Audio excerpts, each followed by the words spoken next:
Welcome to my YouTube channel. In this tutorial, I'm going to show you how to show user folder on MacBook Pro M3 for macOS Sonoma.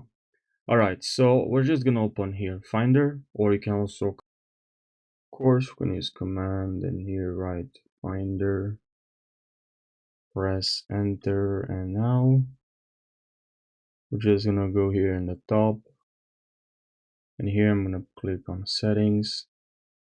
Now here in sidebar, and here make sure you check user, and automatically you see it's updating here. Also, if I uncheck all of this, they will disappear automatically, as you can see, and they will appear if I check right away.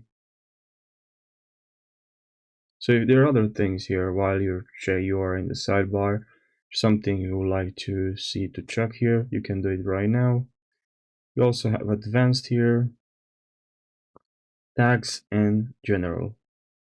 Show these items on the desktop. So if you want to see this items on the desktop, make sure you check hard disk, external disk, CD connected, or new Finder window show recent, or whatever you want here.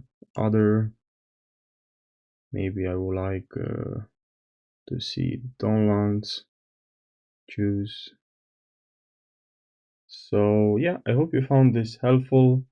Make sure you subscribe for more tutorials, and I'll see you in the next video. Take care.